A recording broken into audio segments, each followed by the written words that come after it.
Good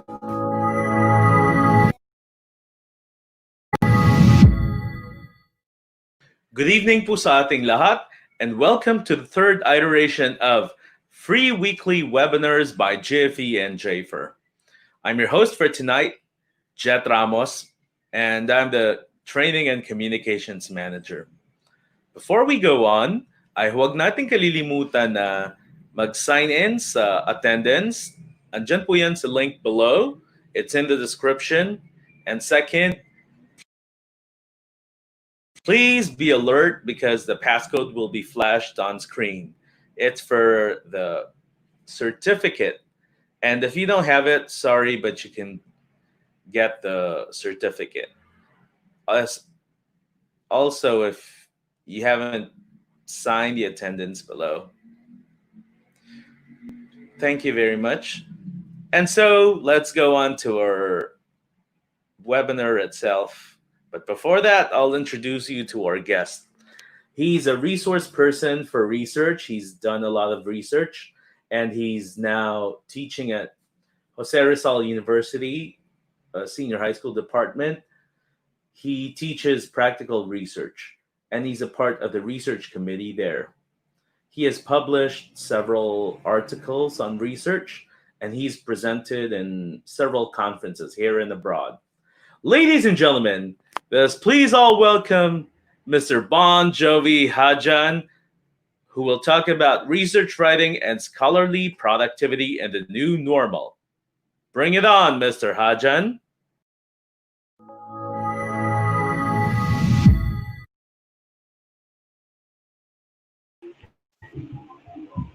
Hello, everyone. Good evening. Can you please type in okay if you can hear me right? Just to let me know, please. Thank you.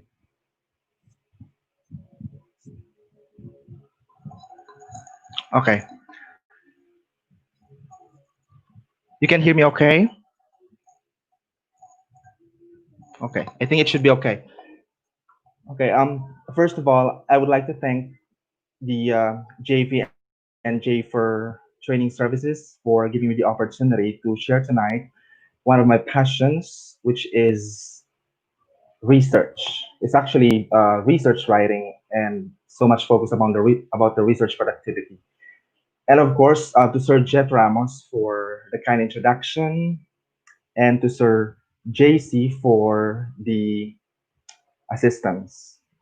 Okay, so my talk tonight is all about scholarly writing and research productivity in the new normal.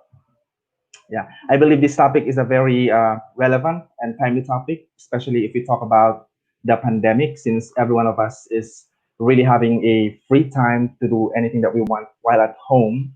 So I think this is perfect for everyone, whether you are a school leader, a teacher, or student, you can still take advantage of what we are going to explore this evening.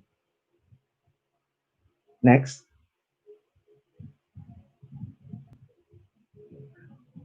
So my presentation covers the four subtopics. Of course, I'll start with the backgrounder so as to get some knowledge about what's going on right now, because we need to situate research writing in the context of the pandemic.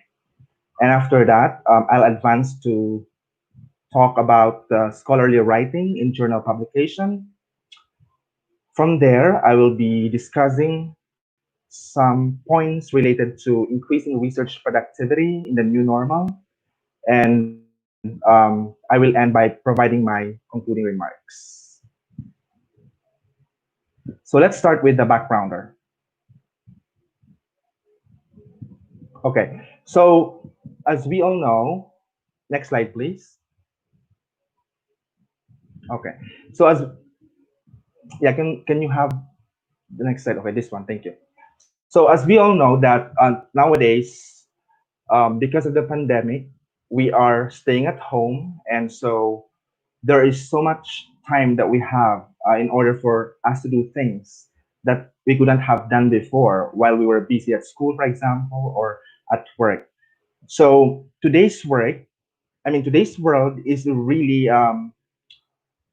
what they call as VUCA. So I'd like to start with the concept of VUCA on the next slide. When we say VUCA, it means volatility, uncertainty, complexity, and ambiguity. So even before the pandemic, okay, Marone 2020 shared to us that the world is already getting into VUCA because of the advancement of technology, in which changes happen every now and then. And so, because of these changes that are quite unpredicted, the future is really uncertain. We don't know what's going to happen for the next few years, for example. And things are just getting quite complex because we don't know how to deal with things that are really complicated. Things are becoming multifaceted. We need to be multitasking. And so, for us to have some kind of direction, because we are dealing with the world that is quite ambiguous. So, this concept of VUCA was actually introduced in the field of leadership and management in the business field. And then later on, it was brought to even the sector of education. So, for the time being, I would like to believe that this is the term that we can best describe our current situation because we are experiencing unprecedented changes, shifts in education in terms of how we deliver the teaching and learning for our students. So it's really, really uncertain. We don't know how we can uh, really ensure ourselves that we will be meeting our targets at the end of the day, because even up until this time, we are still really dealing with the situations of preparing staff for the school opening. Okay, so that's really what the thing is. Now, on the next slide, you would see, okay, that there is what we call the fourth industrial revolution. This is not something new because, again, even before the pandemic, we've had this concept because of the technology that has really been affecting our lives every day, not just in educational setting, even in our personal context. So, with the fourth industrial revolution, or what they call the fire, there are really several key drivers, key drivers that are telling us of what's happening on the ground. You probably have heard of things like big data, Internet of Things, augmented reality, cloud computing, and so much about those stuff. So those things that I've mentioned are happening right at this moment, and they were already happening even prior to the coming of the pandemic. And so it's right to assume that even before the current situation, we were already dealing with this kind of stuff, of really getting little by little transformation in education. Because in JRU, for example, we have this blended learning. Because with the blended learning, we teach our students, 50% face to face and 50% online. Now that happened even before the pandemic. So this fourth industrial revolution is really put into test as of the moment. Next, and in connection to the things that I've mentioned earlier, specifically the fire, one of the scholars in the field of studies that are really focused into the future, who is Ehlers, he studied the future skills because he was trying to look at things that are really happening nowadays. And so, with what we have, he was trying to predict what future skills graduates should possess in the near future, because we cannot just be preparing our graduates for the current situation or for the next 2 years or 3 years span of time. We are teaching our students, we are preparing them because we want them to understand concepts and really apply those concepts into meaningful situations that can last lifetime. So that's where future skills are really becoming interesting. Okay, with the future skills, Ehlers is telling us that there could be three possible categories of skills. One is the subject related skill, two is the object related skill, and three is the world related skill. The subject related skill is a set of skills that students need for themselves. For example, metacognition or the active learning. While the object related skill, these are some sets of skills, that graduates in the future would be needing in order to perform tasks as they face the field of work. For example, the ability to navigate computers, the ability to make sense of data for some statistical or analytical analysis. Those skills are object related. And so, according to Ehlers, with those two skills, we also have to add the work related skills. These are skills that would require us to have the ability to develop good relationship with our co-workers. So we are not just preparing students so that they can think for themselves. We are preparing students who are really deeply grounded about their abilities, what they can do, and what skills they can bring to the company that they will be working in the future related or relative to the task that will be assigned to them, and skills that will help them to manage the complex environment that they will be living in the world of work. So these are the future skills. Next. Okay. Now let's talk about the COVID-19. So I provided you with some sort of backgrounds about what was happening before, even prior to the COVID-19. Now let's talk about what we have as of the moment. Because after all, this research writing, this research productivity has to be situated with what we have. And we need urgent solutions. So according to an article published in World Economic Forum, this year, this COVID-19 is driving a long overdue revolution in education. So take note, the word is long overdue revolution because it's been there. And so you've started seeing classrooms becoming empty, and classes have been converted to online.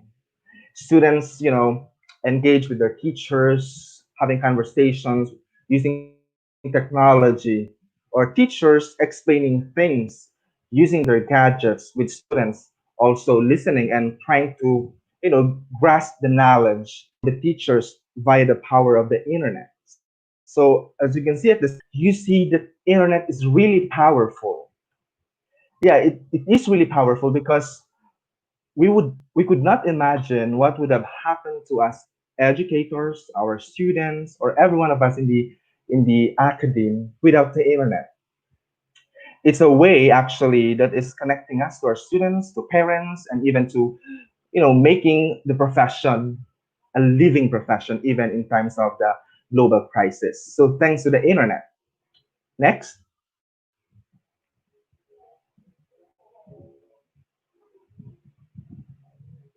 But in the Philippines, um, you would hear this problem is not new because as one of the countries that is not really fully developed, okay, in terms of economic status, we are still struggling with internet and connectivity, which we can use for the education. Because even in the business sectors, internet is also one of the problems or one of the issues. So, what is happening or what is going to happen in the next few months is that there will be two sets of educational um, pictures that we might be looking at. One picture is we might be seeing our students really engrossed, enjoying the type of learning that we will be offering them via the internet because they have this ability to own gadgets, ability to have internet connections without problem at all. Now, on the other side of the story, okay, which is so sad, some students would be struggling in terms of interacting with their teachers, complying with school requirements because of the internet connections. And this is really a big problem, especially for students who are really in the far flung areas, students who are not able to get some good connections. Perhaps those who are, in provinces, or those who are in the far-flung areas like the islands. Okay, so they are put into some disadvantage. So that's the problem. We are saying this is the new normal, but is it really the new normal, or are we talking about the old normal still? Okay, well, that's out of control. Okay, there are really things that we cannot control. We have to admit it, but we can work something out for the things that we can control as teachers. So it is sad to see these two pictures right now, because for the next few weeks, for the next few months to come, these pictures are going to be really happening. Okay, we would be seeing them all over. Students complaining, parents complaining that they are not getting good internet connection, or that they're, for example, the parents will be complaining that their kids are not learning at all. Okay, so that's, the saddest part that we are currently experiencing with the new normal.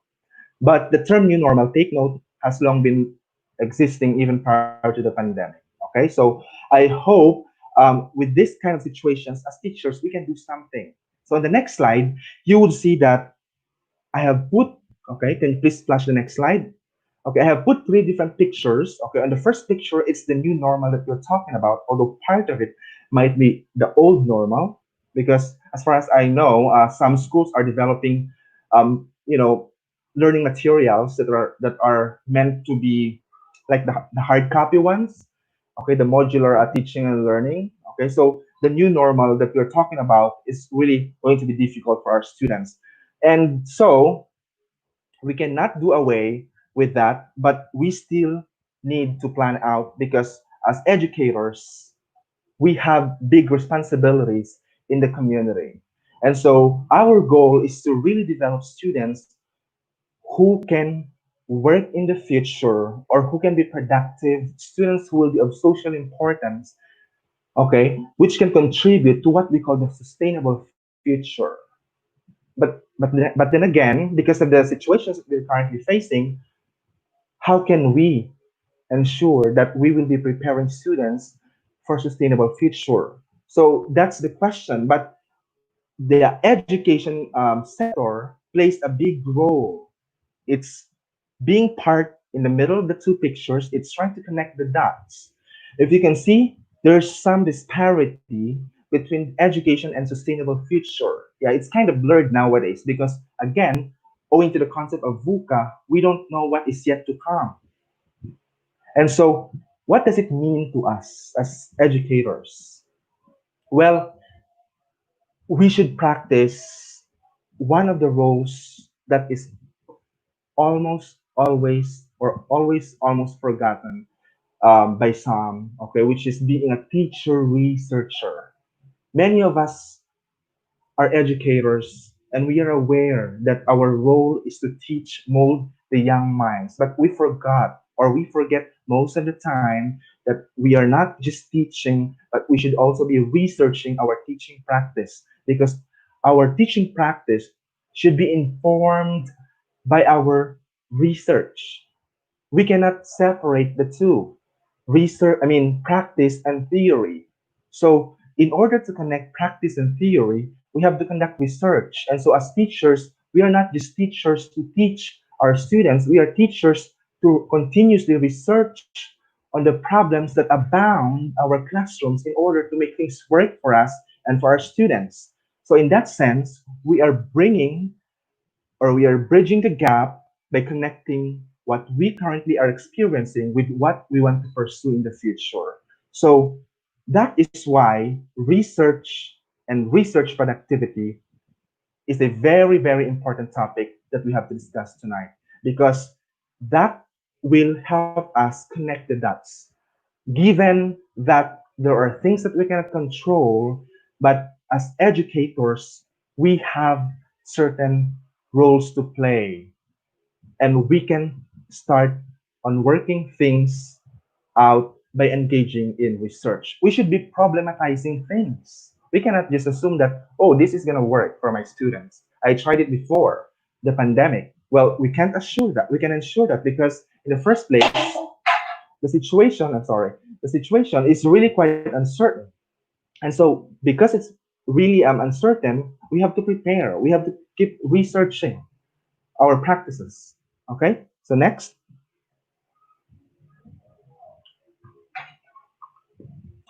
now let me talk about scholarly writing in journal publication, because one of the things that teachers would say, I'm not doing research. I'm not into research because I'm not a writer in the first place. I don't know how to write. It's really difficult for me to develop the skills to write. I'm not a researcher, so they would give up. Well, the thing is, while it is true that scholarly writing is really difficult, but it's not impossible. So we're gonna explore what scholarly writing is, and I'll be providing you some of the tips, okay, related to style and structure, which I hope you can use in the future as you embark on research writing. Next slide, please. Now let's define scholarly writing. What it is. So it's basically a subset of academic writing according to Shannon in 2011. Academic writing is a big umbrella, okay, that covers scholarly writing. Because when we talk about academic writing, it's kind of writing that is used for academic purposes, may it be essay, letter writing, okay, report writing, laboratory report writing, or whatever writing it may be that is used in educational context. But when we talk about scholarly writing, it's a little bit higher, or it's a step higher than just being academic. Because when we talk about scholarly writing, we are now entering the realm of journal publication. Because again, when we conduct research, we shouldn't end by having completed a certain work. We should have it published and have it cited by people. Because unless the work is published or cited, it will never leave an impact in the community where you are part of. So that's why I prefer to use scholarly writing this time to really give much focus about writing that is needed for journal publication with an end in mind. Of course, it's a kind of writing, that is focused for a particular audience in a specific field. So if you're an English teacher, you have to read a lot about your field because the styles, the structures, okay, all these things, you will learn them when you read enough something about your field, okay? Some type of writing in mathematics field, for example, would be different from the writing that you deal in your field if you're an English teacher or a social science teacher, okay? Each discipline has its own sets of conventions, and it's a type of writing that is made by professional for other professionals. So take note, it's not just some type of writing for dissemination purposes, so that our students can make use of our study, but it is a type of writing that at the end of the day, when you have it published, anyone within the academic circle can take advantage of. So if it's not well crafted in a way that they will understand, they will never appreciate and use your work to the advantage of the whole community. Next. Now, what scholarly writing requires? In the next slide, okay, please click on the next slide. You would see that, okay, I think you jump one slide. So, JC, can you go back? Okay, there you go. So, what does it require? Well, according to Highland in 2003, scholarly writing requires some type of conventions, styles, language, and audience given a particular area of discipline. In fact, Highland states that even grammar, okay, can be different based on the discipline. So we really need to familiarize ourselves. And so for Swills and Fit in 2012, scholarly writing is something that is requiring you to have robust knowledge of audience, purpose, organization, style, flow, and presentation. So there are really several characteristics of scholarly writing. However, in this talk, I would like to focus on the two. One is style and the other is structure. So next slide. Okay, so we'll talk about the style. In this particular subtopic, I will be presenting some salient samples of academic writing or scholarly writing, to be particular, that are expected within the community of um, researchers who publish research in, you know, refereed and international public journals. Okay, allow me to start with the next slide. Okay, so some of us, are really asking which voice should I be using when I write. Well, of course, it's okay. So when we say voice, it's really getting into the who, okay, because it's the kind of um, thing that you would like the readers to understand how the article is being narrated to them. So we have the active voice, we have the passive voice. Now, I would like to clarify to everyone, or I'd like to point out to everyone that I will be presenting here some options. Okay, I'm not going to prescribe which one you should be using because grammar or style, okay, doesn't have to be prescriptive. It has to be descriptive, meaning we use language to describe things, and so we do not impose certain hard rules to follow. Okay, so I want you to be really descriptive in the way you look at these options. Whether you will take the one on the right side or the one on the left side, it depends on you based on your discipline. Okay. Now, for the voice, what is important to be noted here is that we use active voice. Okay, if we want to give emphasis on the actor who did the action. So on the statement that is to my left, okay, it says here, first, researchers identify the virus strains most likely to cause disease and select three for vaccine development. You see here that the focus is on the researchers. It's not wrong, okay, but the focus here is on researchers. Now, on the other side, you see first, the virus strains most likely to cause most likely to cause disease are identified and three are selected for vaccine development. So this is giving emphasis now on what was identified, okay, not on who did the identification, okay, or who did the action, but it was so much on the what. Now in the research publication per se, what is common is this one, the one that uses the passive voice, especially when we talk about the method. Okay, take note when it's the method that you're describing, okay, meaning the process or the plans that were enacted in your study, according to state, okay, the one that is passive is more common. But that is not to say that the other one is not being used. Again, it depends on you which focus or emphasis you would like to be making in your writing. But normally, when it's describing the process under the methodology or the method section, we use the passive voice because we are giving emphasis to what was done rather than who did it. Okay, unless who did that is really significant to be pointed out.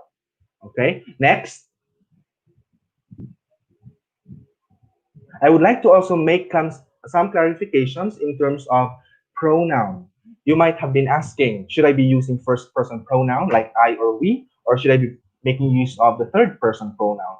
Well, the thing is, the use of I can be problematic for some fields. For example, in some fields, they might have some reservations about using I or we, especially if you are just an author who is new in the field or who are yet to establish your reputation or credibility, meaning you haven't done extensive research yet and you haven't been publishing yet extensively in that field. So meaning you are not yet the big name in that field. So they have this reservation.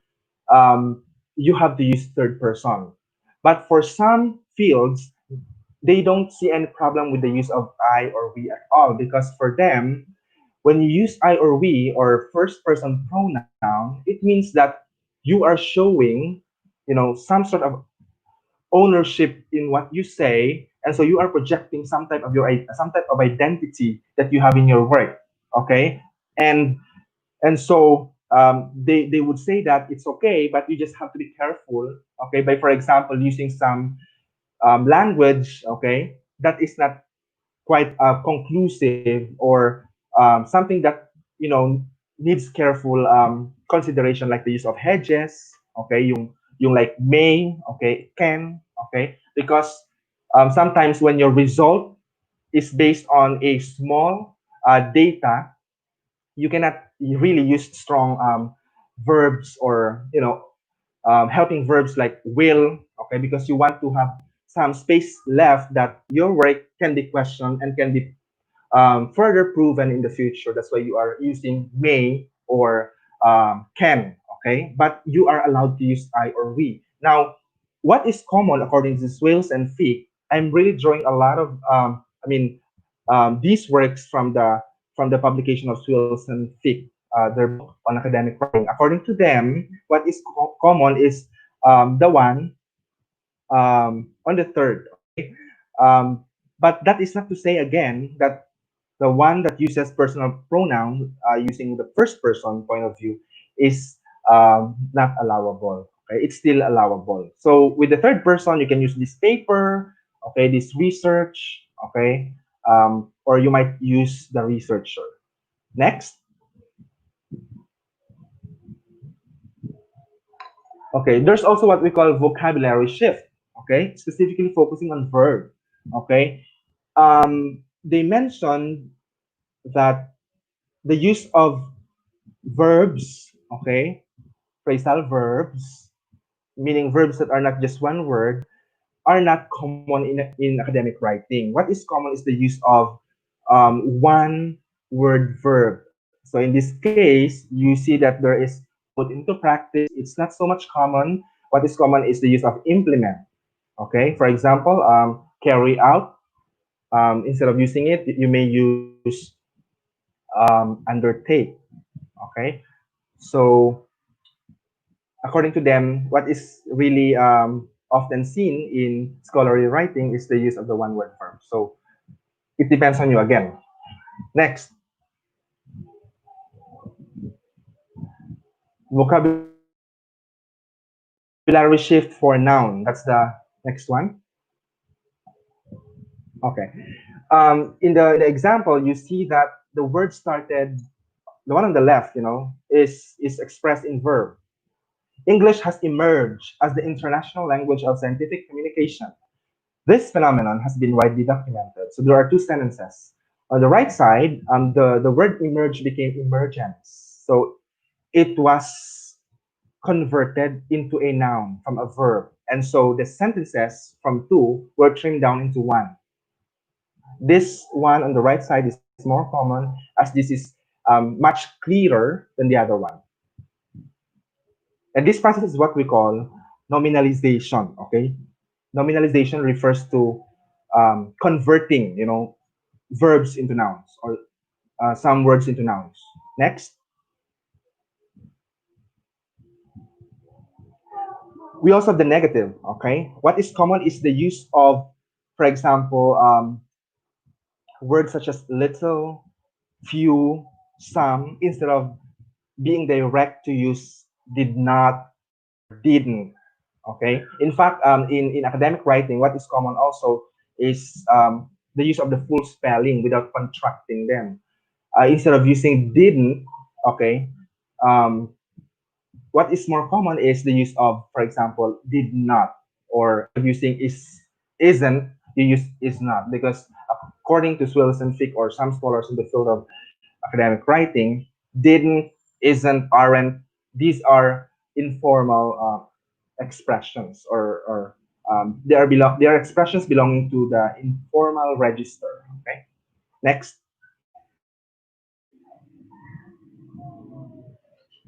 direct question. So as we all know, academic writing is formal.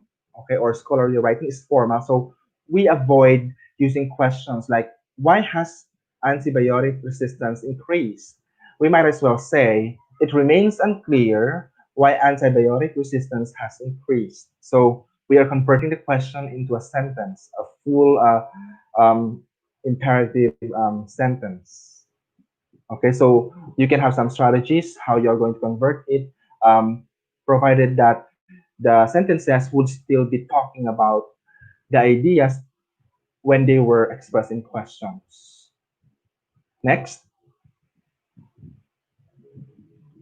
Okay, now let's talk about styles in reviewing literature. This is also one of the most confusing parts in scholarly writing. How should we be expressing findings from the previous studies or literature that we've read, okay, that we need for our paper? Should we be using past tense, present tense, or present perfect?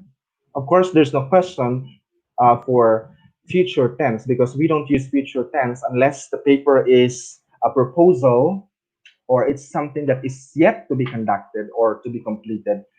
You use future tense in that sense, like will or shall. But if the study is already completed and we are talking about publications, these three are often leading to some confusion. So we have three patterns in terms of reviewing literature. I mean, in terms of writing our literature. The first pattern is the use of past tense. Okay. The second pattern is the use of present tense. I mean, present perfect. And the third one is the use of the present tense. So with the first pattern, which is the past tense, what is done here is that you are emphasizing the researcher who is an agent. He is the actor. He did the action. Okay. And usually it is done when reporting a single study. For example, okay, which I will show later anyway, um, Hajan 2020 discovered that academic writing is difficult. Okay, so I use the word discovered. It's a single study, which is my study. We talk about present perfect tense, researcher activity, this time not an agent, okay? And we report not just a single study, but a bunch of studies within that area. For example, if you talk about academic writing, then you are reporting like 3 to 5 studies or even more that point out to one single idea. For example, academic writing or academic writing has been found to be, or let's say, studies of Hajan 2020, okay, and you cite another author, second author, okay, of a different paper, a third one, fourth one, have discovered academic writing is difficult. So instead of using discovered, it's using have discovered. Okay, and for the third pattern, it used present tense. Okay, in this case, there's no trace of researcher being an active agent because without reference to researcher activity, and so its main goal is to state current knowledge. So it's not just pointing out a finding from one study or trying to get collective studies, but it's now telling the status of current knowledge. Okay, can we proceed to the next slide so we can see the practical examples? Okay, so here you can see the pattern one. Juan 2007 airport delays. So past tense. The causes of airport delays were investigated by Juan 2007. So this is directly saying who discovered the idea being reported in that sentence. It was Wang. And that's just one study. Usually it's done in the past tense. Next. For the second pattern, it uses, okay, present perfect. So you see the causes of airport delays have been widely investigated. And you see a bunch of citations. and close in parentheses. These are talking about the areas of inquiry within that field. Okay, you cannot use here, according to academic writing scholars, past tense, because you are reporting collective, idea from collective studies. Okay, so that should be present perfect. And the next one, no reference research or activity. So this is using present tense. You don't see past tense here anymore. You don't see present perfect. You see the use of are complex instead of were complex or have been complex.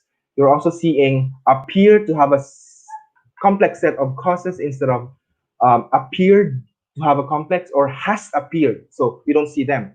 This is in present tense because it is reporting the current status of knowledge. This is like reporting the truth. What is what is believed to be truth generally.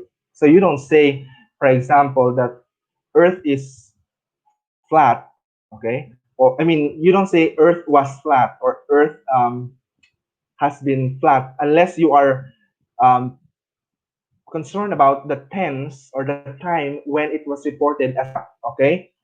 But because you are telling the status of knowledge, which is Earth is flat, you simply say it in present tense, okay? Next.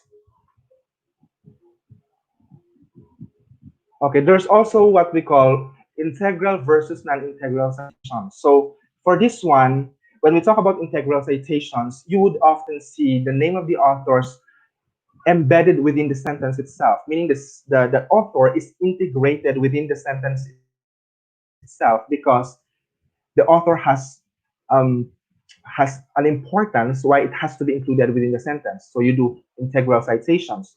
Whereas you do a non-integral citation if the author is placed in open and close parentheses right after the sentence. That is to say that you give priority to the idea rather than the author.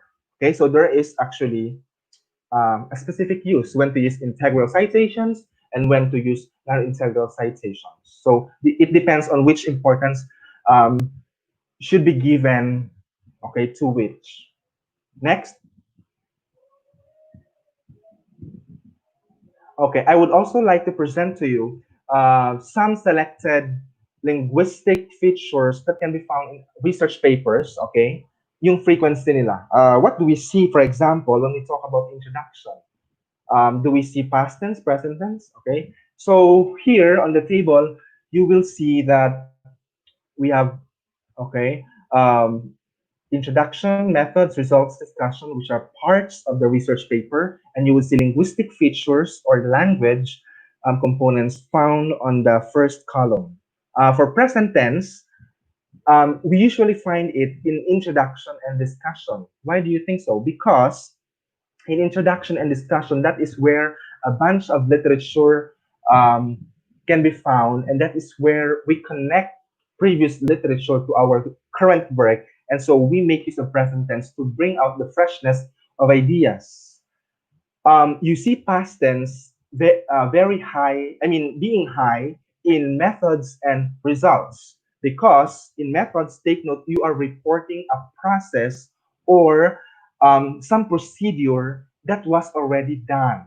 Remember, our context is publication, journal publication. So the study was done already, um, meaning you use past tense to describe what transpired in the procedure and their methods. Also, in the results sections to report the findings. Present perfect can be found, well, mid lang in introduction and discussion, but but they are low in terms of methods and results. Okay, passive, you would see them being high in methods. I emphasized that earlier because you are describing the process, and the process entails what was done. So it has to be reported by saying what was done. Okay, for example, um, a new teaching strategy that incorporates mobile phone was developed. So that's the focus. What was developed was a new teaching strategy. You don't say the researcher developed the um, teaching strategy because it's understood that you did. Okay, unless you really want to emphasize that you did.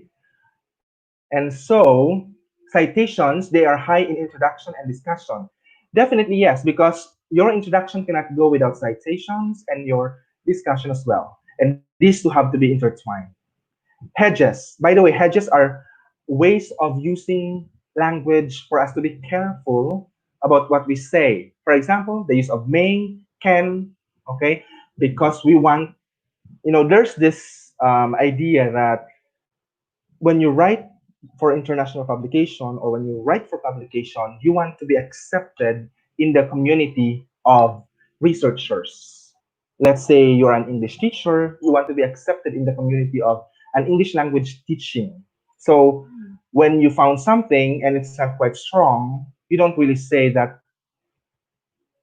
it will benefit or say students with disabilities can use this. I mean, will use this. Perhaps you might want to say students having this kind of disability may take advantage of the outcome or output that was developed in this study. So in that sense, you are really telling people in that community that you've done something small in your field, in your profession, but that small thing that you did might be applicable for others. So, okay, so you are trying to be you're trying to get some members, I mean acceptance, okay, within that community. Evaluative comments, that is being common in introduction and discussion. Okay, this one is um, commenting on the RRL. Remember, we don't just, what is really, especially in our students, no, although this is not, of course, to put them down, but some students really need help when it comes to doing the critical analysis of RRL. And I think even teachers, even me, myself, to be honest, okay, I still struggle in terms of um, providing, synthesis, a good synthesis of literature. That's really a difficult skill to master because you don't just report RRLs that are relevant to your work, but you have to find, some sort of gaps, and you need to find what works for your paper and why you did review all those literature so that all these things that you've gathered will make sense. So that's not an easy task. Okay, most of the emerging researchers fail on that, and I am one of those. I believe. Okay, so that's why we use high evaluative comments in introduction and discussion for us to really establish our work. Kasi even if we admit that we are not good at it, we have to do it. Okay, so we can see evaluative comments really found on introduction and discussion. Parang we point out the weaknesses and the strength of the literature that we reviewed. Okay, otherwise, if we don't do that, we are just collecting RRLs, and anyone can do that. Okay, even our students can do that. Okay, so next, so let's talk about the structure. Okay, this is also one of the important things in research publication. Next. Okay. I would like you to understand structure in scholarly writing in two different perspectives. One is on the micro level, and the other is on the macro level. When we say micro level, this is the structure. I mean, these are components of the language used to establish structure. We talk about the small bits of language like transitional devices or words like hence, but, and similarly in connection, consequently, okay? So these are small bits of language, perhaps on the level of words, okay? Whether on the level of sentence, okay, or sentential level as what they call it. They don't make up the whole, okay? Unless you connect all of the paragraphs all together. Now, when we talk about the macro level, we talk about the discourse level, and this is the whole. So if we talk about research paper, research introduction, to be particular, discourse yon, or macro level yon. So we'll be looking at the macro level structure for this talk. Okay, not so much on the micro level because There's so much things to discuss here. But what is for now, what is really important is at least we have an idea of how research should be structured. And my focus is to give a structure on introduction. Next. Okay. Now, before focusing on the introduction section and how to structure it, I would like to talk about the IMRAN or the IMRD format. This is common in journal publication. We have four parts: introduction, methods, results, and discussion. But normally, you would find literature review being separated from introduction, which has a label, but they can be part of introduction, actually. Okay. Some journals do not require to have separate literature review. This is the why. I'm not going to talk about each part because we might be needing we might be running out of time since we have things to discuss yet. But let me focus on introduction writing. And why am I focusing on this? Because introduction, according to Swales and Fick in 2012, is really one of the most important parts of research paper because it invites readership. If your introduction is not well written, it will not sell. It will not be read. The whole paper will not be read. Of course, that is also not to forget that there's abstract, okay? Pero usually, abstract is not enough for people to understand why you conducted the study, okay? So people would look at your introduction. So your introduction would hook them to really reading your work, okay? So next. So in writing introduction, perhaps you might have heard of this. This is a very common model, okay, in writing introduction, especially in language research, okay, but not really just on language. This is cross. Um, this is a cross discipline, okay. We have the CARS model. So, ano yung CARS? The CARS is creating a research space. Okay, so remember the word space. Kailangan may space doon sa introduction mo. Without the space, your research is not significant at all. So you have three moves basically, okay, to do that. One is to have um, the move one, which is establishing a territory. Next is move two, establishing a niche, and move three, occupying the niche. Let me start with the move one, establishing a territory. You need to establish that your work is important.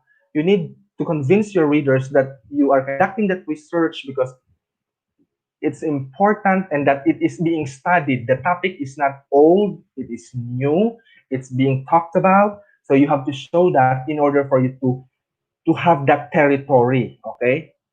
Territory, land. Kailangan meron kang space ma-establish. When you have established that territory, that your topic is important, now it's your time to establish a niche. Okay? Kailangan meron kang specific area, okay, dun sa field na yon, in which you see a gap, okay? Because without that gap that you can fill in, okay, there's no need for you to conduct research to start with. And then once you've seen the gap, you proceed to the move three, you occupy the niche, or you now provide what you're going to do to fill in the gap. Okay. Next, I'll provide you here, lots of examples to see how this model is being realized. It's very, very important. For the move one, establishing a territory, take note citations are required. You cannot have your introduction without citations. What you do here for you to accomplish that move one is you either claim centrality or again claim importance or you review the literature. The first one is optional, the second one is obligatory. Next. So this is the example of claiming centrality. Take note of the highlighted words or group of words have been actively studied. That phrase alone tells us that the topic is really, really talked about in that field. It's alive, it's existing. So you are now telling your readers in the community, I mean in the field that you are part of, if it's mathematics education, language education, science education, that the topic you are proposing or you did a study about is really alive. Okay, so you provide justification. In this case, they constitute an important channel of scientific or scholarly community. So common dito yung present perfect tense. have been actively studied. This is in the passive form, although, because you are providing tons of citations because it's about the area of inquiry that you are showing that the topic is alive. Next,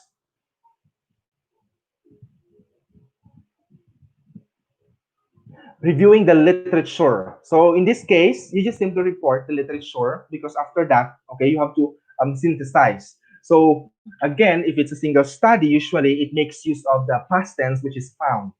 Okay, in this case. Next,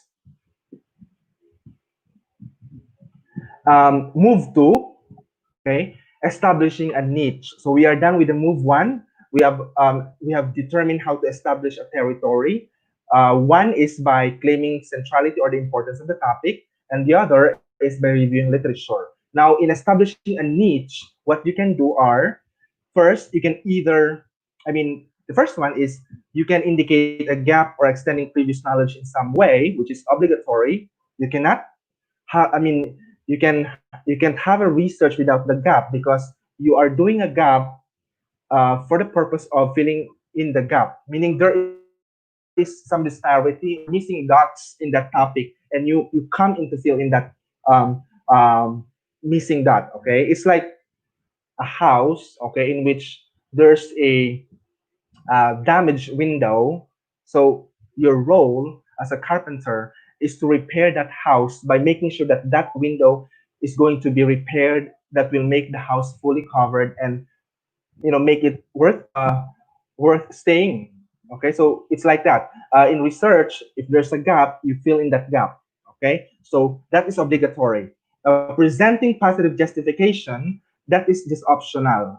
Even without it, it's possible. But you should note here that the gap that I'm talking about, according to some Raj in 2002, can be one, real world, or two, research. Meaning, it's not just about the gap that should arise from the literature that you review, but it can also be a gap that is really talking about the real world phenomenon, something that you are experiencing firsthand.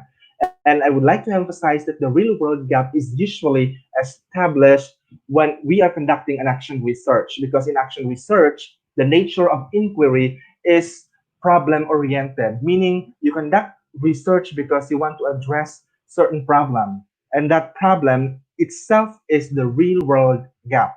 Okay, now in typical research like basic or applied research, we have to have the research gap, as what they say, meaning you have to review, exhaust all means to access and study all literature, and then you know try to get into pointing out the gap. Where is the missing part?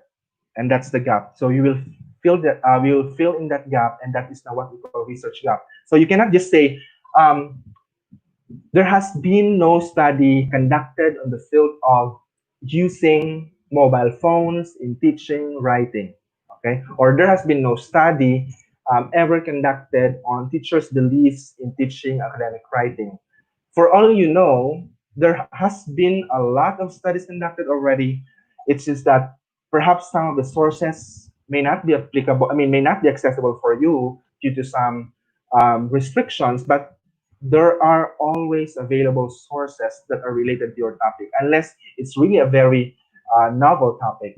Okay, so that's why our professors, in the graduate school, would always tell us, um, your literature is not enough. Your literature review is not enough. You have to review 20 or 30 or 50 more literature review. Okay, or although there's no hard rule as to how much literature should be exhausted, but the key here is that you have to exhaust all means and show the most recent ones. Okay, and then point out the gap, because without the gap, there's no research. Next.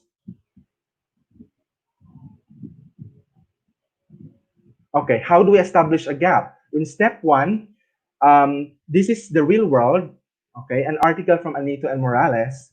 They said the Philippine Commission on Higher Education data revealed that schools register a meager completion rate of 1%.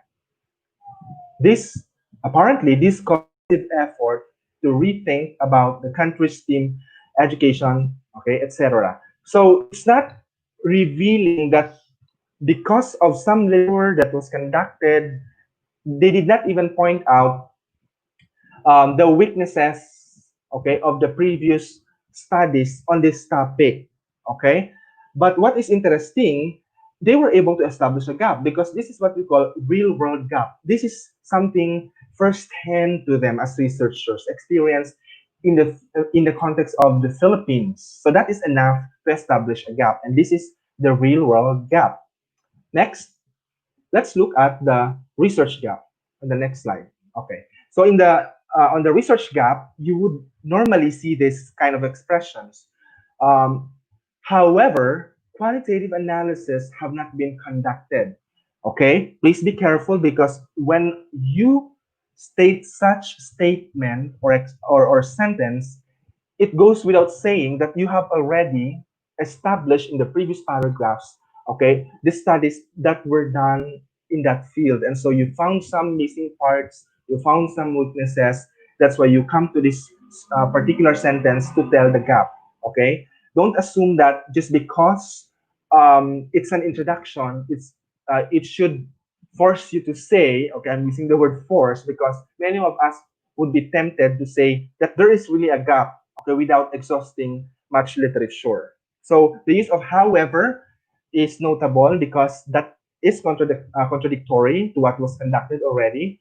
And so that is one way to reveal the gap, okay, by using the negative statements like quantitative analysis have not yet been conducted, or there has been little study, okay, or there has or hardly ever study been conducted on this field, okay, or very few studies were conducted in this field or have been conducted in this field, okay. So some of those statements would make up your paragraph to establish a gap. Next, presenting positive justifications. This is not required, but you can say, for example, why there's a need to conduct that study. So you provide reason. Okay, like it may be possible to devise silvicultural recommendations for the purpose of mitigating spruce beetle cause Engelmann spruce mortality. Next, okay, occupying the niche. We are down to move 3. So here there are several steps, okay, that we should be including in the way that we would be establishing the move 3. However, take note that the only obligatory step here is the first one, which is announcing present research descriptively or purposively. The rest are optional or PISF, which means probable in some field. Take note, citations still possible. By the way, I did not mention that on move 2, citations are also possible. So all throughout the moves, whether it's move 1, move 2, move 3, citations may be possible, except for move 1, it's required. Okay, so it's okay to have citations towards the end of your introduction uh, as far as this model is concerned. Next. So how do you announce present research? So you simply directly say what your study is going to um, discover. So words like aims to determine the purpose of the study, okay, are used to express the research purpose. Next. Presenting research questions. This is some journals would require you to explicitly say, okay, that there has to be research questions, not just objectives.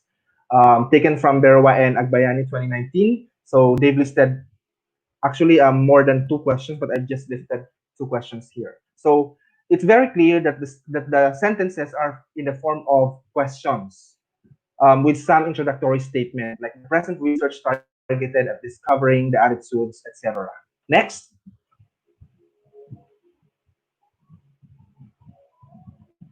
Definitional clarification. This may be found in the beginning of the introduction, although it is part of move 3, okay? Because it depends how you will position your introduction so that your readers will understand the technical terms in your paper. But Swales would classify this as under move 3, although this can be found anywhere in the introduction. Okay, so you just simply tell what the term is. But normally, if you are writing a paper, if it's scholarly writing, we don't define much because we expect that the community that we are writing or the target audience has that field related knowledge of the vocabulary that we are using. Okay, except that if we are writing for the general audience, it is important to clarify terms. Next. So summarizing methods, some introduction has this, but this is again very optional. So you just simply tell it's like a preview of what was conducted, but not really so much detailed because you are expected to tackle this on your method section.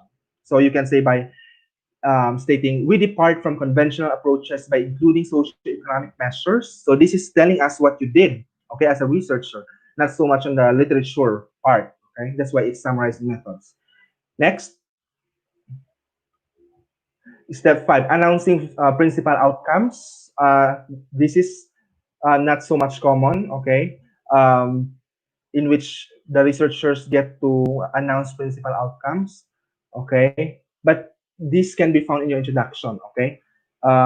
Hindi siya masyadong makikita sa introduction. Very rare. Next, step 6, stating the value of present research. Although this is optional, but this is seen usually, no, especially in thesis, dapat meron yan. Or even some journal publications would require that you state explicitly how your research is going to help the community or the target beneficiaries. So you can say, for example, this research is expected to help the beneficiaries in terms of or by means of, and then you might want to specify those beneficiaries instead of providing general statements like grouping them according to being teachers, students, parents, etc. Next, outlining the structure of the paper. Not so much common, but some articles would have this to guide the readers of what is going to be expected in the next pages to come. Like you would say, this is usually found towards the end of your introduction. In this paper, okay, I have 3 sections. Section 1 will describe this. In section 2, I will present this. And section 3 has this. Okay, so normally you would say that if you want your readers to be guided, but not so much common as it is BISF or probable only in some field. What is important to be noted here, if ever you want to use this, you have to use signal words like in section 3, okay, or first I will do this, then I will do that, finally I will do that. Okay, so you will have to use those signal words to guide your readers. Signposts. Next. Now, the CARS model in a nutshell, basically, in general, in order to have a good introduction, what we do is we establish a territory because we want to make sure that the target readers will be convinced that our work is significant and that they will read it, they will use it to their advantage, that will help the community.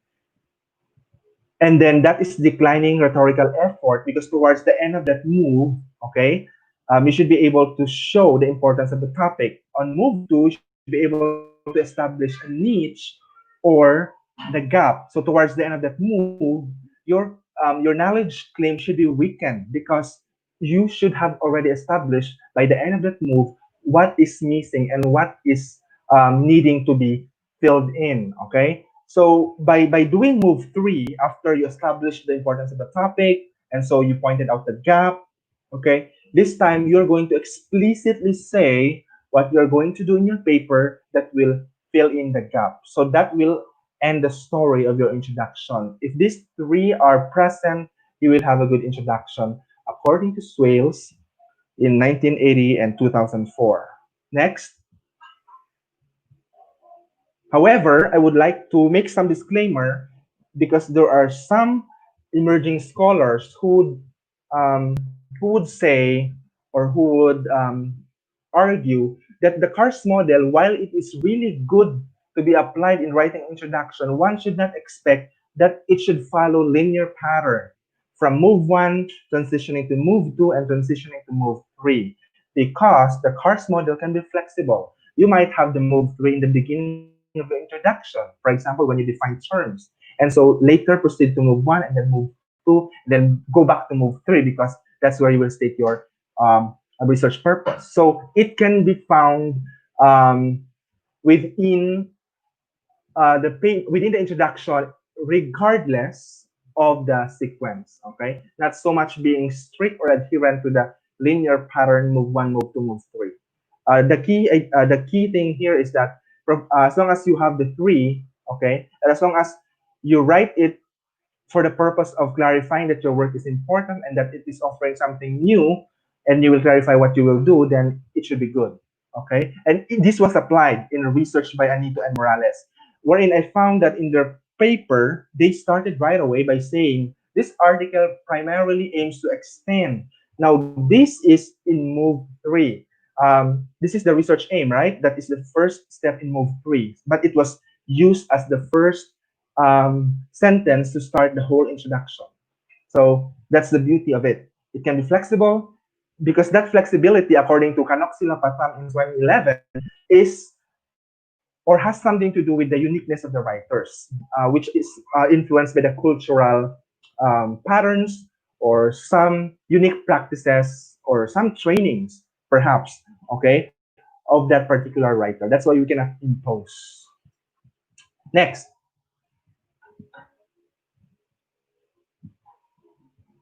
okay, so let me now proceed to the third outline or point that I would be making this evening, which is how can we increase research productivity? Now that we have understood the current context that we are currently facing, okay, which is the new normal, they say, and so we've understood what scholarly writing is, because some would say that it's really difficult. Okay, that's why they are not into writing. But we somehow have unpacked, some important um, features. Okay, now it's about time for us to discuss how we should be able to increase research productivity. Next slide. So, what is research productivity to begin with? It's actually a term that is often associated with the word publications in research. That is what it means. Okay, and when we say publications, people would associate these with tenure, promotion, and salary decisions. Okay, and I think that is very true because that is happening even in our educational system. If you get publications, you earn points, which you can use for your promotions. What is significant here is that the research productivity should not just be so much about the quantity, it also has to be um, spelling out quality, okay? Because we don't want to publish and publish, and so at the end of the day, we don't get cited, okay? Remember, when we publish, that's not the end of the story, okay? Because when we publish, um, we are exposing our work for people to use it to their advantage. And so when it is used, it becomes useful, it helps the community, it helps the teaching practice. So it becomes of quality. That's where we can talk about the quality. There are actually various ways, in terms of how we can measure research productivity, but that is not the scope of this presentation. Because some universities would actually be, um, for example, providing incentives, okay, when you get cited and not just publish. So they have, the way research productivity is measured may sometimes be heavily dependent, on the organization that you are on. Okay. Next. Okay. So next slide. Okay. So ano yung mga factors that would affect research productivity? Despite that, there's a need to publish because apart from personal fulfillment and professional growth, may mga perks like what I said earlier, why can we not publish or why are we not into publication? Well, there are different factors according to studies. One is institutional features. For example, type and size of institution, departmental climate, funding, laboratory size, etc. We should also be taking note of things like academic capabilities and confidence and self-efficacy. I've highlighted this because I found this very relevant because sometimes we don't get published because of the way we see ourselves, our potentials. We question ourselves that, oh, I'm not a researcher. I'm not a writer. I don't know how to write. I don't know how to conduct research. I lack knowledge on methods in research, so much more on writing. Yeah, things like that. But the thing is, those are all perceptions, self perceptions. Perhaps you might want to change them if you want to be productive. Um, Sometimes it goes with the choice of topic. Then, okay, if you are working on something that you are passionate about, definitely things will not move. Okay, this is really something true and proven, I would say, because I for myself, okay, kahit gaano kasimple ng isang topic or ng isang research or ng isang activity, okay, na naka-assign sa akin, for example, it takes time for me to finish it because I have to really work hard, to love it. Because to love the topic, you need to read a lot. You cannot love something that you don't know, okay? So you have to practically read a lot for you to love the topic. So when you start with something that you're passionate, well, it's a plus point for you. You can move along the way quite faster as compared when you started from scratch. Okay? Meron ding factors like workload, time spent, okay? And some type of communication and supervision. Well, in today's time, okay, this is practically relevant because we talk about the workload. Things can be a bit easy for us as of the moment because we don't get to travel. We stay in the comfort of our home. And so with that, we have so much time. So workload and time spent may not be problems. However, some of us, okay, might find this problematic because even if we stay home, okay, the fact that we are still adjusting to the online atmosphere of the workplace, okay, this is giving us so much stress, okay, and so even the workloads are not quite heavy, things are becoming difficult because we have to adjust. Not to mention that internet is one of the causes of the problems, and so we don't get to spend our time according according to what was planned. Okay, so these are some issues that we have to address. Next, so given those factors, now I want to see, some ideas coming from what they call a highly productive researcher. Meron silang tinatawag na highly productive researcher. According to stem cell technologies, there are 9 habits. One is to plan ahead. Okay. Well, this is very much true because when you are into research or when you are conducting research, you are doing a um, faceted work. Why multifaceted? Because when you are into research or you are devoting yourself into research, you're not just writing. To start with, you have to read. Okay, even though this is the topic that you are passionate about, you cannot just put there your ideas, your beliefs. They have to backed up with empirical evidences. So basically, you have to read, you have to synthesize, think critically, what has to be put into trash, what has to be included in your work, okay? And then you have to navigate this complex online uh, environment to get the most updated, most relevant sources given your limited access. Okay, so you really have to plan a lot of things ahead.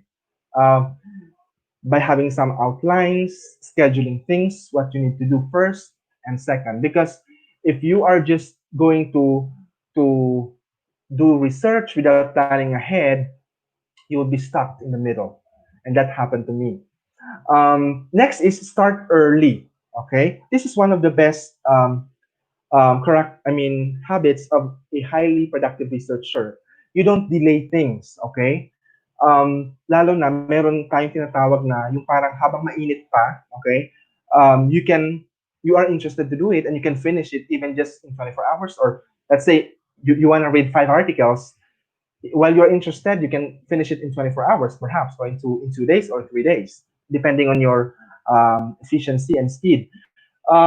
Starting early would mean mas makaka-save ka ng time for the more complicated task. Okay?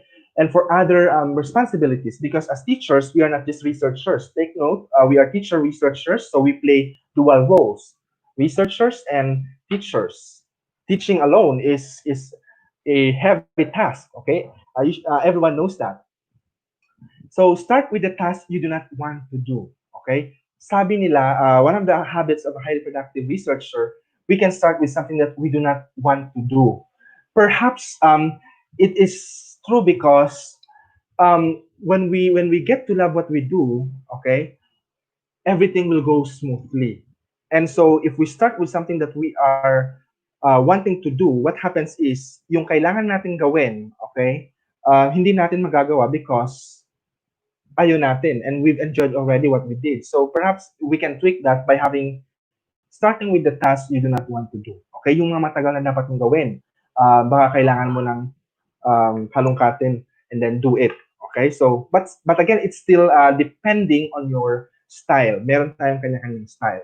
Finish what you started. Okay, so you set time. Maybe today you want to finish at least editing your research introduction without proceeding to the methods yet. So focus on editing, on making sure that everything is well connected. And don't think about the methods, think about the tomorrow. Okay? Because you have to finish that whatever you started dun sa time na yon at in-indicate mo, in that specific time, it has to be accomplished. Okay? Set goals and reward yourself. Things can be stressful. The world is really stressful, as we all know. Brought about by the pandemic, we get to see news, online, all this information, even some fake information that are, bothering us. Plus our breaks as researchers and teachers, so we really get to be stressed out about things. But what is good is you celebrate, okay? You celebrate every success that you have, even if it means finishing, okay, one page or 2 pages of what you are supposed to write. Take a break, celebrate, and reward yourself. Perhaps after writing your introduction, you want to do online ordering of online food, okay, and spend it together with your family at home, okay, and don't write for that day, and then for the next day, think about writing, okay. So these are simple things, but this will help us to regain energy and to get fully recharged. Without reward, we don't get motivated, okay. That is proven. We learned that from the behaviorism. Kailangan may reward system, and the reward can start, can be from us for ourselves. Okay, find an accountability partner. So you have to look for somebody who can relate to your stress. Okay, somebody whom you can work with. Perhaps some critical friends, whom you can collaborate with. Because in research, what is important is when you establish strong connections with others, and so you construct knowledge together. Okay, research doesn't have to be alone. Although kailangan natin yon, like in the practical sense, kailangan natin magkaroon ng sole authorship, like isang article na tayo lang yung author. We need that because we need that, for example, in the promotion, okay, or for whatever purpose it may serve us. We should also acknowledge na kailangan din natin makipag collaborate, okay, because the more heads working together for one paper, the more rigorous the process would become, and the more valid, okay, results would be. And so when the results are more valid, okay, they can be more useful. Okay, yun kasi yung idea, because we are establishing, or we are creating knowledge, no? So we should co-construct. That's the term. We should co-construct with others. Prioritize. Okay, so learn to know what you should be prioritizing. Again, multifaceted ang mundo ng research. So kailangan hindi sabay-sabay. Although, according to Ehlers, kailangan natin yung cognitive flexibility, okay? Um, multitasking, pero syempre we need to stay focused on one thing before moving on to the other. So learn to know how to prioritize. Limit distractions, especially nowadays. Nako, meron tayong, wala tayong kawala kasi we stay at home, especially if we have the internet connections. We just start browsing. Like when we wake up in the morning, we start opening our phones and try to browse for some news, and we find ourselves stuck in the middle of just scrolling down for the next 3 hours. Hindi na natin namalayan na ay 3 hours na pala. Okay, we wake up 7 o'clock, 10 o'clock na pala. We haven't even taken our breakfast. So we should limit those distractions. We need to set time when we should be using cell phones for social media, or when we should be opening our phones for entertainment. Of course, hindi natin pwedeng hindi gamitin yung phone natin on a daily basis because we work from home, and so we get messages every now and then. Okay, but using Messenger is really really different from using Facebook, because in Messenger it's communication purposes, unless ano lang yan, chismis lang, okay? But with Facebook, we get to see a lot of things, and so sometimes because we can relate to what we see, or we would like to react to what we see, we take so much time. So we tend to forget, no, what has been said that should be prioritized. So limit distractions. Take care of yourself. Okay, this is very important because if you don't take care of yourself, no one else will. And if you don't take care of yourself, okay, who will research? Okay, sino magre-research? Okay, so you have to invest on your self by having the right energy every day.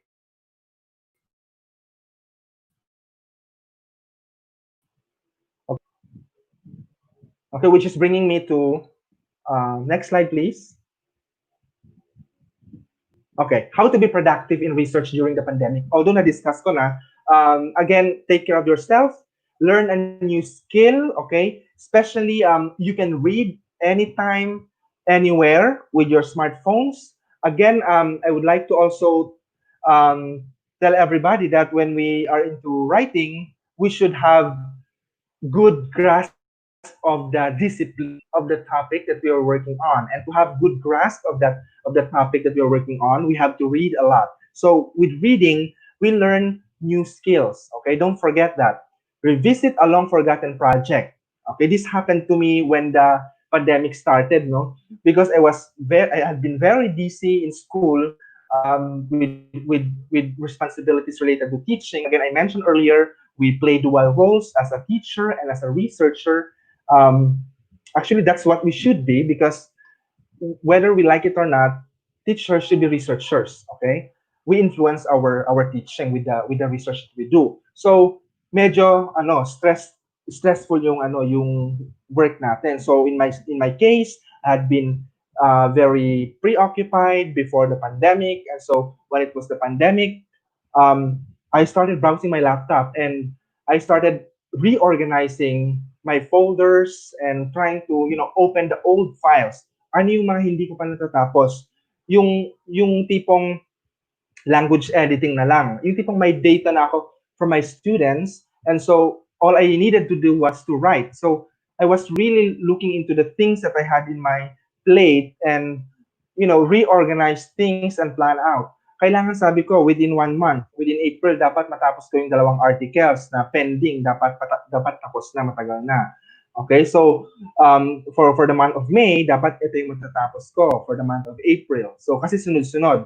As a researcher myself, I'm not just doing the research for classroom. We are also engaged in like national research, like funded research, or university wide project research project. So may mga task, okay, assigned to us na kailangan pag tinawagan ka for that day, dapat matapos yung specific part na yon or may submit, that you have to submit or comply. So dapat you really have to plan out things. So it became effective for me yung number 3 kasi I was able to submit I think 4 of my articles, okay, dapat sinubmit ko na ng matagal na kasi may data na nga yung iba, kasi yung iba collab naman. So I got to contact the research partner that I had. We had to talk. Kailangan matapos yan. So na-submit namin sa journals. Yung iba na-publish na. Um, as of speaking. Yung iba, under review and mapapublish. So all these things actually came from the fact na meron tayong enough time to deal with the situation. Kasi nga, we stay at home, kahit sabihin man natin we are busy, but we get to hold our own time kasi we have all the luxury of time, okay, at home. And so you can start promoting your work online din. Okay? One way to be productive again is to get cited. Hindi lang tatapos yung research sa publication. So start establishing your academic networking platforms like ResearchGate, Google Scholars. Okay? Before, no, when I was really new in the research field, sabi ko, how can people have Google Scholar accounts? How can people have ResearchGate? Ay, baka hindi pwede sa akin to kasi wala pa nga akong napapublish or isa pa lang napublish ko. Baka kailangan yung medyo, alam niyo yon, yung established na, very known na. So, how did I find that out na pwede pala? Well, I kept researching because one of the things that I developed from being a researcher is that pag hindi mo alam yung isang bagay, you have to have the initiative to search it. Google is providing us with everything. We just have to synthesize kung ano yung kailangan natin. So, I discovered na kaya palang magkaroon ng Google Scholar as much as I mean, kahit isang publication ka lang meron or dalawa, YouTube provides you with the step-by-step process. So you just have to use your institutional email. And so when you are able to set up your work online, what does it imply or mean? It's not really, like bragging what you have, but remember, when you work in your field as a researcher, hindi naman siguro na gusto mo, mag-research ka lang na mag-research at mag-publish lang, tapos at the end of the day, walang mangyayari. What you want is people can use and take advantage of your work. So, pareho din na gusto mo rin ganun, magamit yung research ng ibang tao. So, you start establishing your work online. Be visible online. So, we call that academic visibility. And start networking with people who are in your field. Let's say you're working on the area of academic writing. Read their works, okay? Network with them if there's a way to do so. Kasi you get to learn from them, and they will get to learn from you, okay? ResearchGate, again, is a good platform to disseminate your research publication. Google Scholar, Semantic Scholar, what else? Mendeley, you can set up an account. There are so many platforms that you can use to really promote your work, okay? And then create a graphical abstract infographic of your work. Pwede rin yun. Para alam mo yung mga works mo, okay, na let's say by having certain profile, okay, infographics na meron nandun na yung mga works mo at kailangan ma-complete yun. By this time, dapat meron na ako nun kasi gusto ko makapag-proceed sa next project. Pwede yun. Apply for funding. This one, of course, if there's an opportunity to do so, why not? Again, in research, kasi we are not just proving something, but we are creating knowledge. Knowledge that can be useful for others. Some agencies would fund kasi lalo kung nakikita nila na may pakinabang yung research mo. Check online, for example, with your university, you might want to check sa CHED kung meron ba silang call for papers or call for proposals, or meron bang outside agencies na gustong mag-fund ng certain research, tapos na-discover mo, pasok yung research mo doon, okay? Always try and try.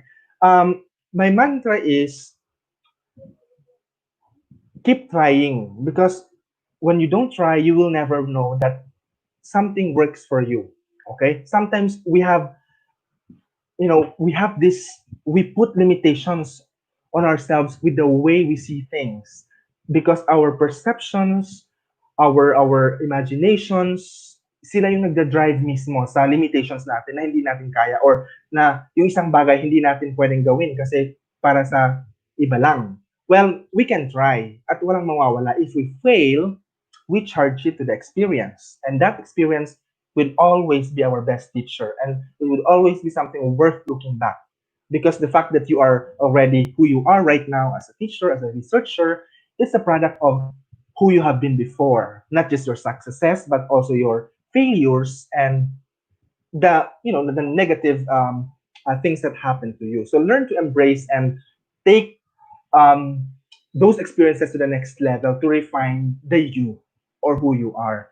And then think about your career plans. Consider mapping out, revising your goals and timeline.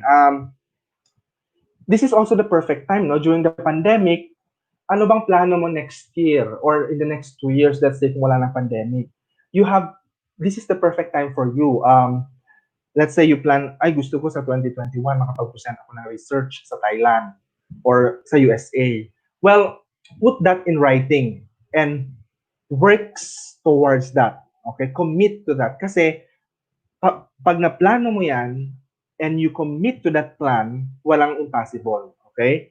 Again, bakit walang impossible? Kasi if you fail, you get the experience. If you don't fail, you get what you want. So either way, you will not lose anything. Okay? And then conduct informational networking interviews. So to be productive in research din, the modality has changed, not just in the learning, but in the way we gather data as researchers. You might want to invest, on conducting data gathering for in the new normal. So if you have, for example, plan out of conducting research, invest on having, let's say, Zoom or some tools that you can use for your research, and then try interacting with your colleagues. Okay, seek help from them. Okay, perhaps gusto nila mag-work sa isang research, or perhaps sila mismo pwede niyong i-research. Your students, yung mga output sila dati, pag meron ka namang ethical procedures finalo, tapos hindi mo lang muna na analyze, but you were able to follow the steps of research, baka ngayon, it's the perfect time for you to do so. Okay? Because nowadays, medyo impossible na yung pag-gather ng data. Sa panahon ngayon mismo muna, yung face-to-face. Because nga, it's the social distancing, okay? Because of the virus. So, get to embrace the online modality, okay? To get to interview people for your research. I think pag nagawa natin ito, somehow may patutunguhan or meron tayong directions sa research productivity natin. Okay, next. Okay, so we are down to the concluding remarks. Next. Okay, so these things, okay, that I would like to point out are based on what I presented, based on, empirical evidences and some theoretical models. Gusto ko ngayon i-relate naman kung ano yung talaga dapat natin gawin. To understand it, I would like to start with saying that the new normal thing that we are facing as of the moment is not so new anymore. Okay? We've been there. I know a lot of universities have experimented having online classes, okay, and they've encountered problems. So our goal here is, because this is not new anymore, or even if this is new for some of us, if let's say hindi pa natin na-experience yung mga online learning or teaching, we have to embrace it, because whether we like it or not, we have to embrace it and move forward. Remember the sustainable future. Whether it is pandemic or not, whether there is virus or not, we need to thrive in the community, in the world. And to thrive means having sustainable future, having these skills that we need in order to combat everyday life that's going forward and forward every day. So, hindi na siya bago. Kailangan naka-mindset sa atin na we can do this. And as teacher researchers, we should use research to bridge the gap in education. Remember, earlier I showed the three pictures in which there's a disparity separating education from sustainable future. Why there's a disparity? Because of the VUCA, okay? VUCA and the virus, okay, which is making the situation quite worse. Hindi natin alam how long this is going to take. Everything seems to be blurry and everything seems to be uncertain as of this time. One thing is for sure is we are doing something to combat it to make things work. So, bakit ba natin naisipan, let's say, na ang students, pag online, kailangan well-guided yung modules nila at kailangan merong check-up activities from time to time. So we can say that kasi that's the product of research. We check research and that's what research says. Para effective yung isang practice, kailangan ganito, kailangan ganyan.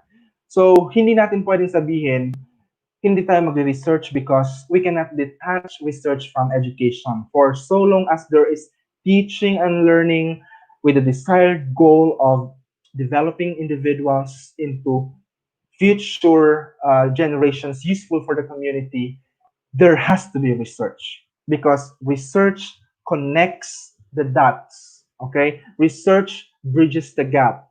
Research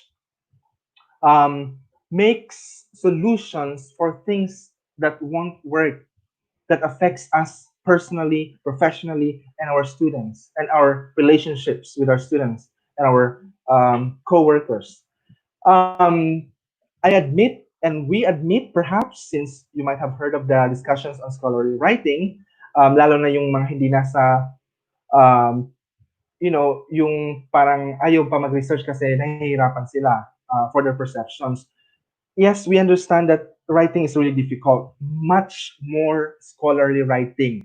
It is greatly difficult because even advanced researchers find this difficult. Even native speakers of the English language find scholarly writing difficult because it is a focused writing, it is a discipline based writing, it is a writing that requires you to be objective, to be careful, to employ certain styles that are acceptable for the particular audience. There's just so much of the features that we should be considering, and that alone, makes us sick of scholarly writing. Okay. However, while it is true that it's difficult to master, it is never impossible to achieve because if other people can achieve it, then we can achieve it. Okay. And research productivity, mind you, is a personal and a professional undertaking or a choice.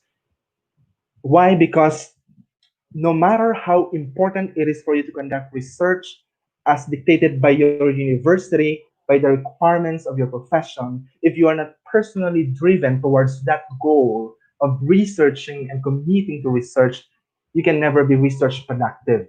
So it has to go both ways. You are committed to what you do, you are passionate about what you do, and so you need to work on that because of some external factors that will improve your professional life. Why professional life? Because if you are conducting research that works for you and for your students, that's a one way of solving problem that can give comfort, to you and your students. And other people might take advantage of your results to also improve their situations. So, hindi natin pwedeng sabihin, ay, ayaw mag-research kasi hindi naman ako marunong mag-research or magsulat ng research. Learn to be personally driven because unless you are personally convinced that you are a researcher and a writer, you will never be research productive. And so, lastly, research productivity is not just so much about publishing. It's not so much about completing a certain thesis and having to put them in shelf or in your um, newly bought wooden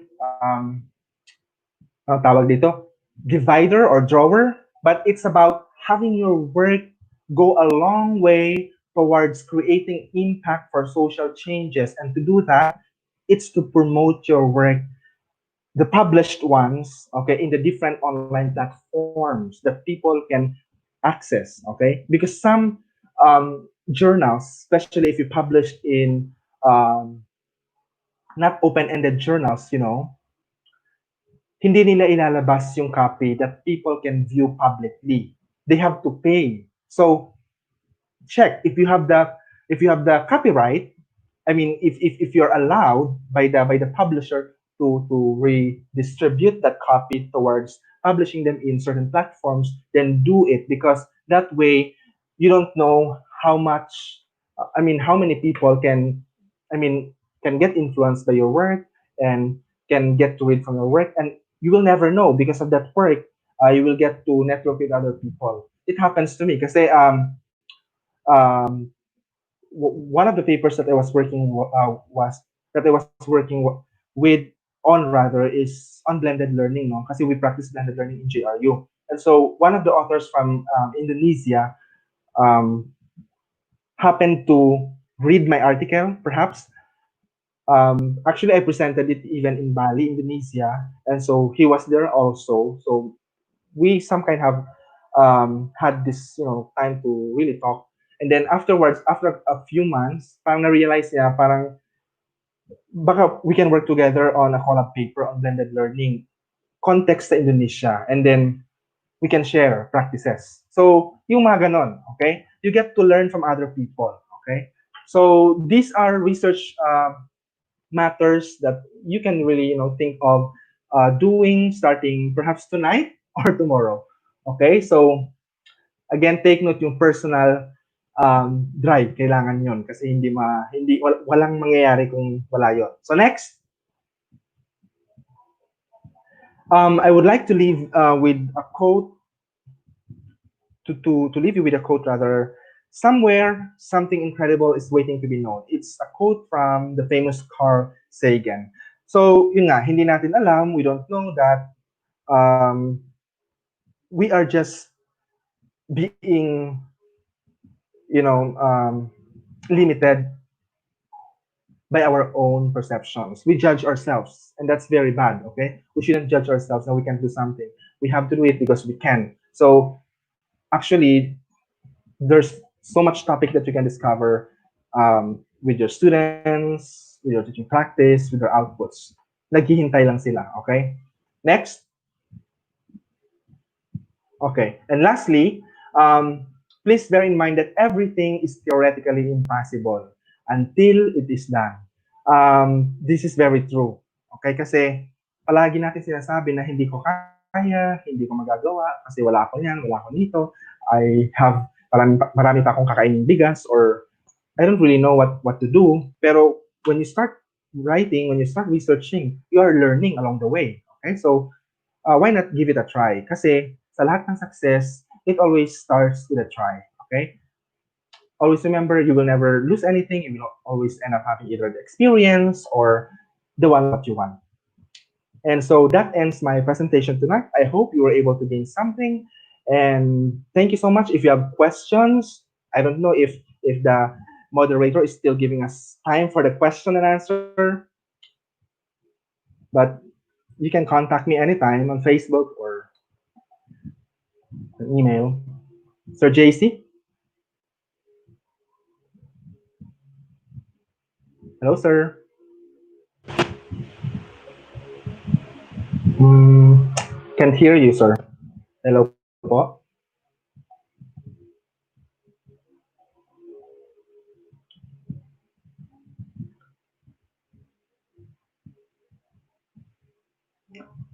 Sir JC, I can't hear you for some reason.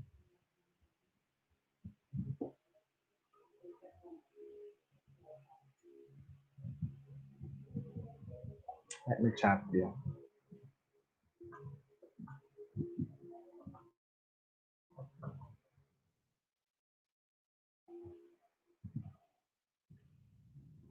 Please post your questions right now. If you have, I would be glad to entertain.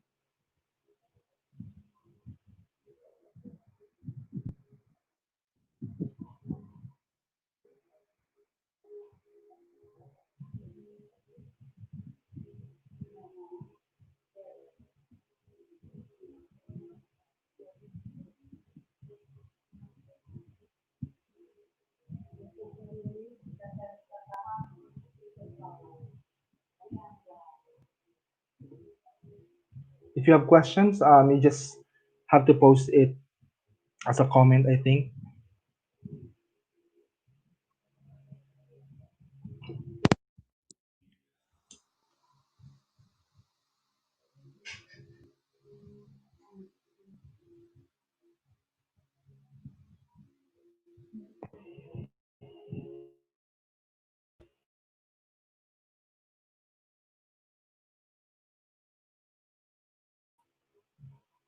No more questions.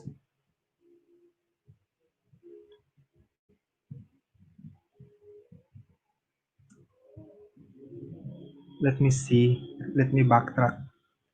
Merong... Okay, there was a question from Jennifer Garcia. She asked, "What international publisher can you recommend?" Um, well, there's a lot. First thing is you have to know your target journals, whether it is a teaching journal or academic journal. Because according to Renandia, there are two types of journals. Yung isa, teaching journal, more of publishing research related to teaching practices, no? Like if you discovered some strategies or developed some materials related to teaching. And the other is academic journal, which is focused on advancing theories. Like it publishes theoretical paper or research that is geared towards theory development. Either way, kailangan mo i-clarify kung anong gusto mong journal. And so from there, kailangan mo ring alamin yung mga journals na sikat sa field mo. If you're an English teacher, you should know what are those journals. So, hindi ko masasagot ng specifically. It would depend on your discipline po. And then from there, iti-check nyo rin if it's refereed or peer-reviewed. Kasi may mga journals na hindi hindi reviewed. Like you submit and then after a couple of days, you will get acceptance from them. So, hindi siya maganda yung walang review. You have to review the website of the journal. Ang magandang journal is the one that really does or invest on peer review kasi you can really ascertain the quality if the paper does peer review. And then, if you want a little bit more advanced, i-check mo rin kung Scopus sila or kung index ba sila sa mga um, indexing bodies na kilala sa publication like Scopus pa or Web of Science ba siya or at least kung nasa Philippines ba yan, ay CHED accredited ba yan or recognized. Malalaman naman natin yon sa website nila. Usually, they indicate in their website yung mga indexes, yung mga indexing bodies na nag-govern sa kanila. And also, you might also want to check, I mean, choose kung ang gusto mo ba ay open access journal or hindi open access. Kasi pag open access journal, usually they would charge publication because that's the norm. Kasi nga um, I mean, yeah, pag open access and kasi nga they have to share your paper to other people for other people to read it. If it's not open access, usually walang bayad. Okay? So, you decide and also make sure that your paper works in line with the themes that they are looking for in their journal. Kasi one of the reasons that we get rejection, outright rejection, is that when our topic in the paper that we've written is not really in any way aligned with the journal itself. So check the topics that they cover. Okay? Let me see kung meron.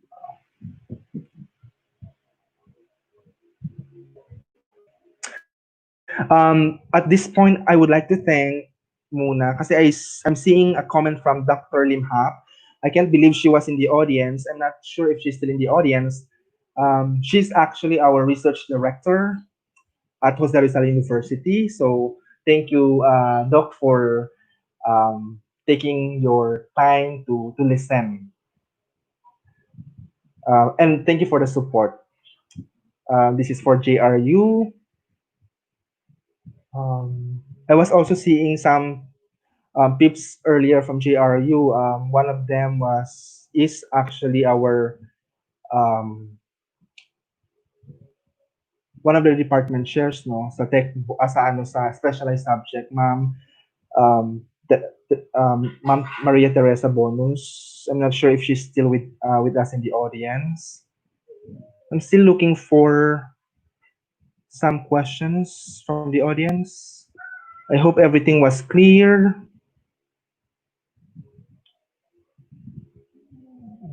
Okay. Wow, Doc Limhap is still with us. Thank you, Doc. Okay, do we have any questions from the audience before we proceed to the closing? Okay, I think wala na. I think we are good, and I hope everything was clear. If not, okay, hold on. How can I publish my thesis and have copyright? Okay, so the question is, how can I publish my thesis and have copyright? Um, Depende po sa journal. Kasi some journals would require you to transfer the copyright to them, and so you sign a copyright transfer. Like in one of the journals that I'm part of as an associate editor, a Journal of English Education and Linguistic Studies. It's actually based in Indonesia.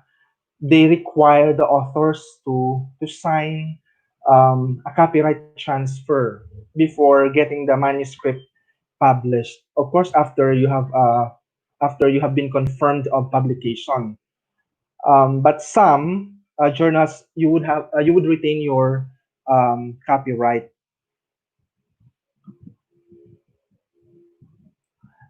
Even if you transfer the copyright to the journals, for example, if you get cited or your work gets cited, they won't cite the journal. I mean, of course, part of it is that they put the name of the journal in the references, but they would still be citing you, and it would still be you who would appear in the in-text citation as the one that is contributing to that knowledge whenever you get cited. And that citation counts every time you get one.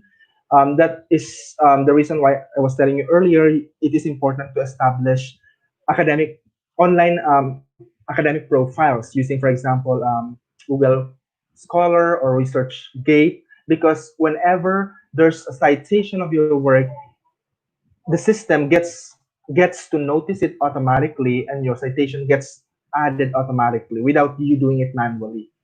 Okay, so even if when you publish, for example, you have already created your Google Scholar account with just one article that you published, and so you have published another three articles. These publications will automatically get added to your Google journal, unless there are issues with the robots, the online thing that is responsible for that. Because some journal, I mean, some at some point, Google Scholar will not automatically add them because they may not be able to determine, who wrote the paper. Perhaps there were some issues, things that we can avoid in technology. So in that sense, you would have to add them manually. But the citation gets added automatically. You can add them manually.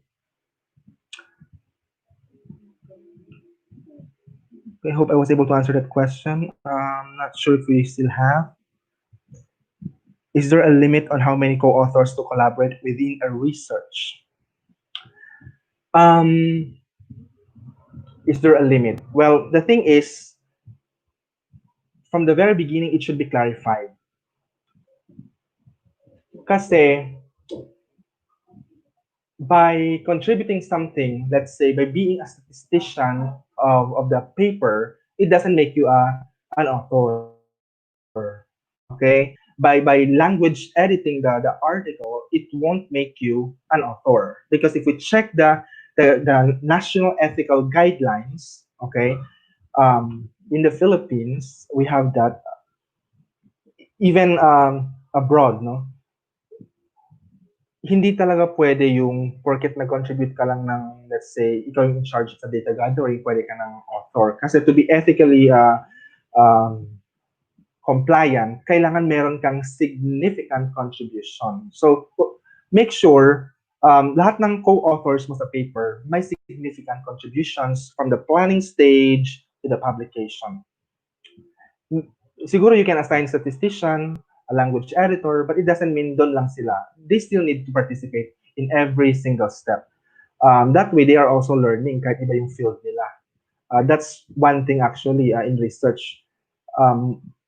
We can cross borders, no, to become interdisciplinary, and we get to learn from other people from other disciplines. So just make sure lahat ng authors ay may significant contributions. It doesn't really matter kung hanggang ilan. Kasi when you check other papers, meron ng 10 authors within the paper. At yung first page nila, title page lang, tsaka yung authors and affiliation. Even the second page, may use up for the authors. Because those people worked hard for that paper. Especially if it's a project, major project, like a national funded project or international funded project by the Australian aid, for example, and your team is composed of 15 and you decided lahat ay kasama kasi lahat ay gagawa.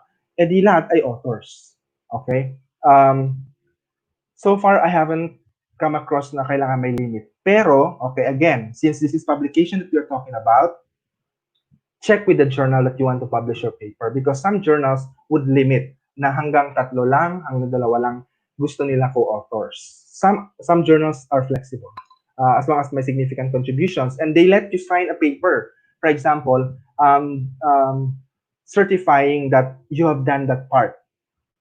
May mga ganun eh, yung sa cover letter when you submit your paper or once it was published, I mean, it was accepted, they would require you to sign a particular parang agreement that you will be a co-author of that work and so you did I mean you have to specify what was done, okay, of course kung sino yung main author tapos yung co-authors, so pag-usapan nyo dapat as a team, okay, actually more heads, okay, the better kasi nga mas maganda yung research yung napaka rigorous na process.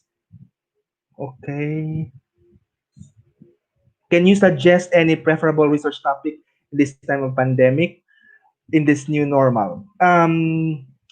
This is kind of risky question because I don't want to suggest a topic for you for the reason that, syempre, this is research and apart from the fact that this is a problem-solving activity, dapat you should be internally driven. Okay? Mahirap gawin ang isang bagay na hindi ka driven. But some suggestions could be how to ensure or promote more interactions no between students and faculty in the online classroom. That could be one. Weathering online assessments, looking into the um, quality. Kasi we cannot ensure, for example, that if students have written all their answers correctly in one test, specifically, let's say English test, walang guarantee na silang gumawa nun, okay? May mga ganun na bagay, lalo na online yon. So, that can be one thing to look at. Pwede rin mismo, readiness ng students, readiness ng faculty to embrace the new normal, or pwede rin what they are currently experiencing as a way of adjusting, okay? Pwede rin ganon. Actually, there's a lot.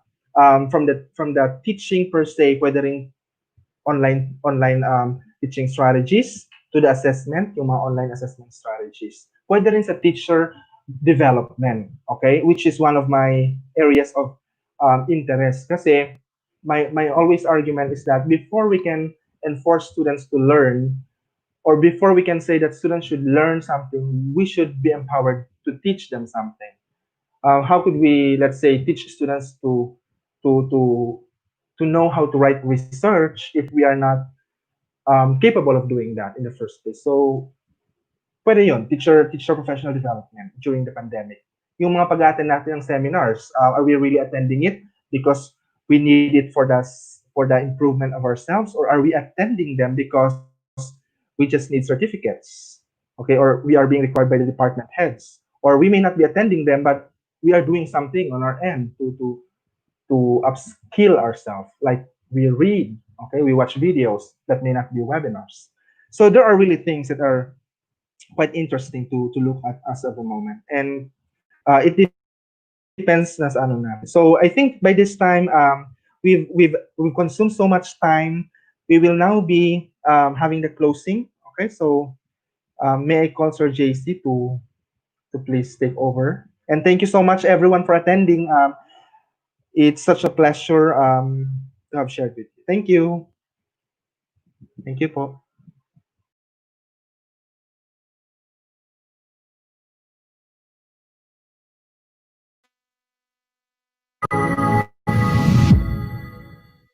Thank you very much, Mr. Hajan, Sir Bonjovi, for that wonderful presentation.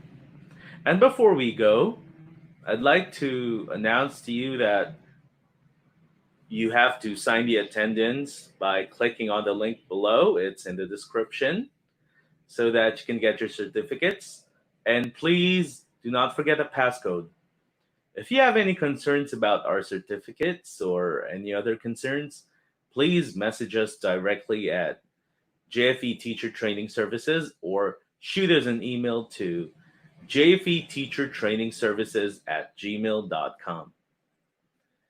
So mga kasama, abangan natin ang ating susunod na webinar na pamamahalaan naman ni Dr. Peter Esperanza, and he's going to talk about flipped classroom. It'll be on July 31st next week, but at 9 a.m. Philippine Standard Time. So please not forget to register for your slot. And as usual, sumunod tayo sa mga procedures upang tayo magkaroon ng certificate. So once again, I'm your host, Jet Ramos, saying goodnight to all of you. Thank you very much for attending our webinar. And please do not forget to share the word with your friends and your colleagues. And please do not also forget to watch out for our weekly webinars. Thank you very much. And once again, good night.